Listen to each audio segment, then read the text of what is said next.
What's up, guys? Welcome to Daily Dose of Reddit. This is your host, Zach, and today's subreddit is r/MaliciousCompliance. This story's called, "You Want Me to Put It in Writing? Oh, I'll put it in writing." I just love this sub. I have a story of my own that I've been meaning to share for a while. I used to work in tech support for a large company, and it was my first proper job. As such, I started as an apprentice. This story takes place about a year into my apprenticeship, so I still had much to learn. On this particular week, I was working the shift that started an hour earlier than everyone else, as in, I was solely responsible for support before everyone else arrived at 9 a.m. My manager sent me on a job quite a few miles south. It was going to take 2-ish days. On Monday, I informed my manager I'd be leaving Wednesday afternoon and coming back Friday afternoon, and he'd need to cover my shift. It isn't my responsibility, and I didn't need to say anything, but I thought I'd help him out by giving him a nudge. Mike, not real name. I'm on earlies this week, so someone will need to cover my shift Wednesday, Thursday, and Friday. Cheers, mate! It came to Wednesday, and I suspected he hadn't arranged anything, so I thought I'd give him another nudge, genuinely trying to help the guy out. Mike, just letting you know that my early shift will need covering for the rest of this week. Oh, right you are. Thanks, pal. So off I went on the Wednesday, thinking I was doing a great job and keeping everyone in the loop. We knocked the job out of the park and finished by Thursday evening, so I head to the hotel and enjoy some sweet expenses. Friday morning, I head out in a rental they'd given me for the trip and start the journey back to the head office. I get a call from my manager. "Where are you?" "Heading back, I've just set off. I'll be back in the..." "I don't see anything on your calendar." "I didn't put anything in it. The finance director came in this morning and couldn't access the system, and you were supposed to be here for 8 a.m. "I told you..." "Speak to me when you get back." The finance director happens to be my boss's boss. Not a dude you want to piss off, and he was pissed off. Turned out his network cable had somehow came loose, kicked, and couldn't access the network. He sat stewing from 7 a.m. expecting someone to arrive by 8 a.m. to fix it, only to have no one turn up until 8:45, the head of IT, my boss's boss, who took a fair few expletives on the chin. I arrived at the office as planned, expected, and informed. Friday afternoon, my manager calls me over and gives me a lecture on the importance of communication. I tell him, I told you Wednesday I'd be back Friday afternoon and my shift would need covering. He couldn't even look at me as he says the following in the most condescending manner possible, loud enough for the head of IT to hear. "I don't know, OP. I've got a pretty good memory and I do not recall that conversation." Then sends me to the head of IT, who gives me a bit of a sterner lecture on the importance of communication. The word disappointed was mentioned. I go back to my desk, defeated. My victory in the South, squashed and sullied. My manager finishes the barrage. "Next time, put it in the calendar and tell everyone in writing." The words ricocheted around my mind for a while until they settled and sat imprinted in my brain. I chalked this up to a learning experience and carried on. Fast forward a few months later. The words lay dormant until a bizarrely similar situation occurs. I was sent on a job for a few days and was returning, once again, on a Friday afternoon, and it just so happened to fall in a week when I was doing the early shift. As soon as I heard about the job, the words sprang back into life. Put it in the calendar, tell everyone in writing. Now, I could have put the details of my trip into my personal calendar, but I thought, why not enter it in the IT department's shared calendar, which the head of IT is part of. And when telling everyone in writing, surely that means everyone involved the last time. The IT department, and of course, the finance director. So I send off an email to my manager with the IT department, and just for fun, the finance director copied in. Something like, "Hi Mike, as you are already aware, I'll be working down south this week until Friday afternoon. I am on the early shift, so this will need covering while I'm away." Some of my colleagues asked me what that was about, and I informed them about my manager's memory issues. They smirk and continue working. I complete the job and arrive back Friday afternoon, exactly like before. And like before, the finance director came in early. And unbelievably, like before, he had issues getting onto the system. Choice expletives were shared, words were had, but not with me. I only knew guano had hit the fan when a colleague pulled me to one side and told me why Mike was in such a foul move. In classic British style, he never said a word to me, and never has silence felt so vindicating. An obvious sign of bad leadership is letting your subordinates take the fall for you as opposed to the other way around. I've never really had to apply for a management position, so in the interview, do they quiz you? Do they give you scenarios to see if you'd be a good manager or something? Because I feel like they should really do that.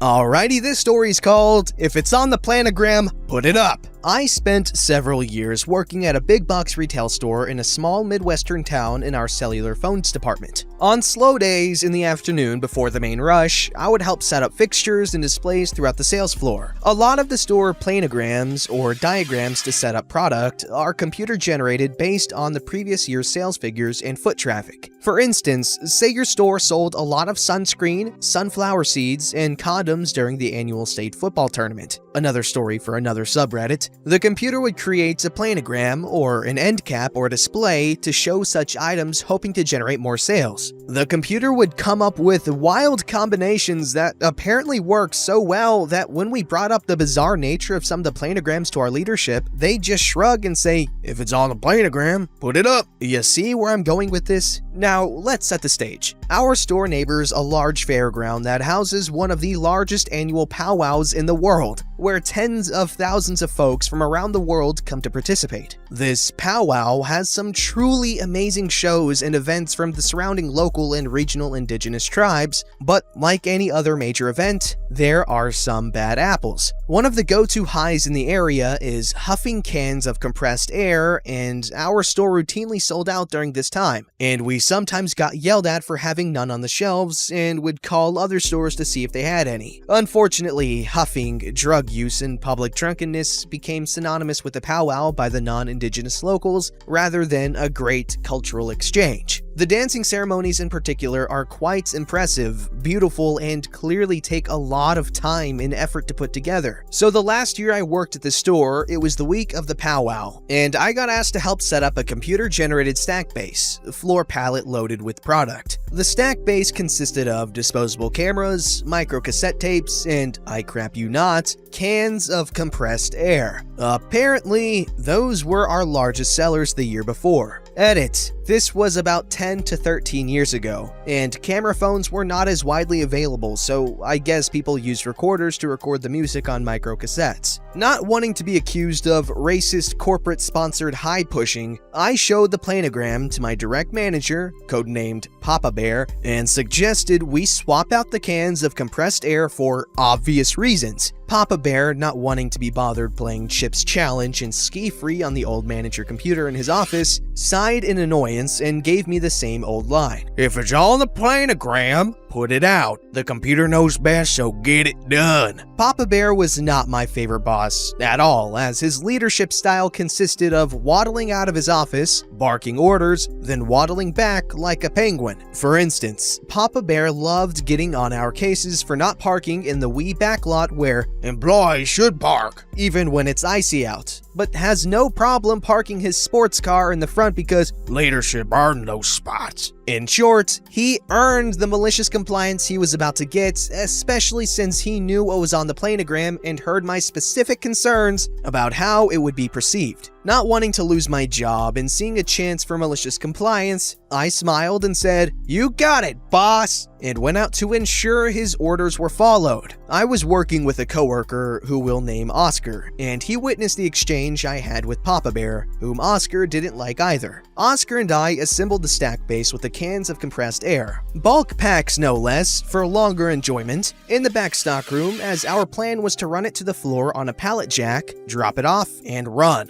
We don't want any of our customers thinking we'd assembled this. Scores of stock workers came by, saw what we were putting together, some of them being members of the local tribe, and expressed their shock at the level of bad taste. We showed them the planogram, explained very clearly that Papa Bear signed off on it even though we brought our concerns to him, and continued working. Once we completed the stack base, we conducted a quick bump test to ensure it would survive the hasty deployment. Safety first, wheeled it to its designated spot near the front registers, and got the hell out of Dodge. It was clearly meant for impulse buying, and the cherry on top was the signage for the pricing sign, which usually had a blurb that said something seasonally along the lines of Merry Christmas or Enjoy Spring. This one said something along the lines of Enjoy summer events properly. 15 minutes later, I heard a loud and surprised "What the fuck?" from the front of the store. I could hear it clearly from my station on the other side of the building. Oscar and I looked at each other, knowing full well what was going down. On our department walkie, we heard "Management to front end for customer courtesy, please," and saw Papa Bear making his way out of the back since he was the only manager on duty, looking fully annoyed and probably completely unaware of the storm he was about to walk into.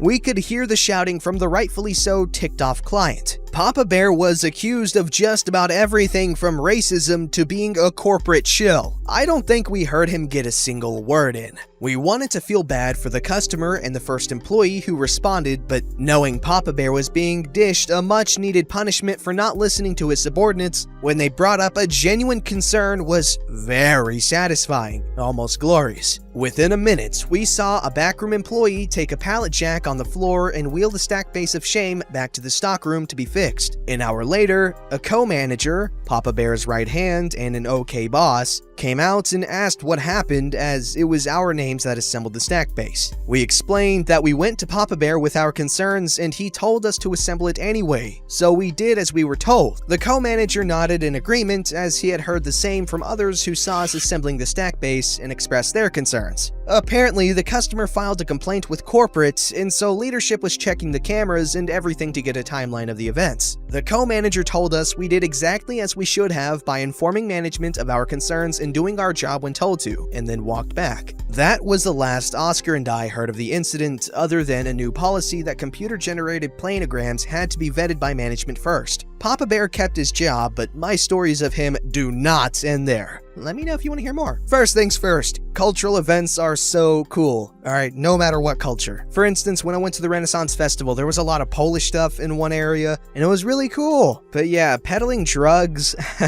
at a cultural event is not very good.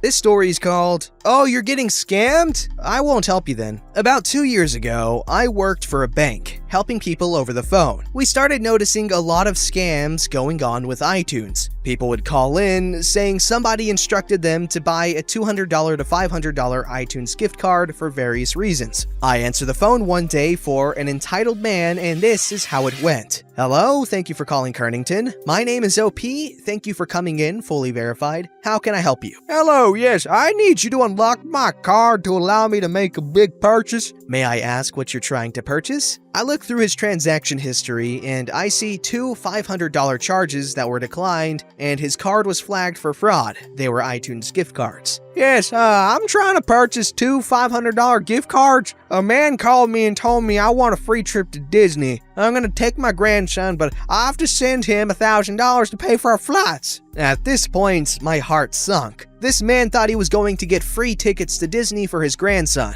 but in reality, somebody was taking advantage of his naive nature. I knew I'd have to be the bad guy in telling him that it was a scam, but most people thank me for looking out for them. "Sir, I'm very sorry to tell you this, but we've been receiving a lot of claims with iTunes gift cards, and that is most definitely a scam, unfortunately, but that is why we locked your card, because we're trying to prevent this from happening to other clients. The fraud department detected a scam and we locked your card." This sends Entitled into a full meltdown. I had to turn the volume of my headset down from how loud he was screaming, in a store, mind you. "Listen here, you dumb bench. Unlock my freaking card now or I'll have your job by the end of the day. Don't freaking tell me what I can and cannot do with my money, you ugly cooter. unlock my freaking car right now. I sat there in silence and shock. I was trying to help this man, and yet he had the nerve to say all this. I told him that if I unlock the card, there is a 30-minute processing time, and that he is responsible for whatever happens with his money, and that when this comes back as a scam, we will no longer be liable for it, and he will have to call iTunes. He agrees, and I go through the process of unlocking his card. After he hangs up, I make sure to write a lengthy note on his account about the ordeal, because I didn't want anything falling back on me. About a week later, I get a message from a coworker in the fraud department. He asks if I have time to talk on the phone, and I say of course. Hello, OP. I have a gentleman on the phone that had called you last week. He claims he's a victim of fraud and that you advised him to unlock his card. Can you explain to me what happened? I was furious. You can be irresponsible with your own money, but don't try to blame me for your idiotic choices, especially after I told you not to. I calmly explained to him what happened and told him that he was more than welcome to listen to the phone call. I spent 5 minutes on the phone with him listening to the recording. Fraud department was basically laughing. He said, "Thank you. You can hang up now." And I did something I technically wasn't supposed to and said, "Have a good day," but I muted myself. He gets back online with entitled, "Hello, sir?" Yeah? What did she say? That was my fault? You need to fire her and get a more truthful employee. I won't stand for this. I want my money back. Actually, sir, I reviewed the recording of the phone call and you gave full consent to unlocking your card, even against my coworker advising you not to. We are not liable for this, as she stated in the call with you. If you wish to call iTunes, feel free. Have a nice day. Entitled starts screaming into the phone as fraud department hung up. Because I was still on the line, I could hear him screaming into the phone as I sat there giggling to myself. I knew iTunes wouldn't give him any money, as I've seen it happen before with prior cases. Thank God I recorded that note. Maybe that will teach him a lesson on being nice to people trying to help him.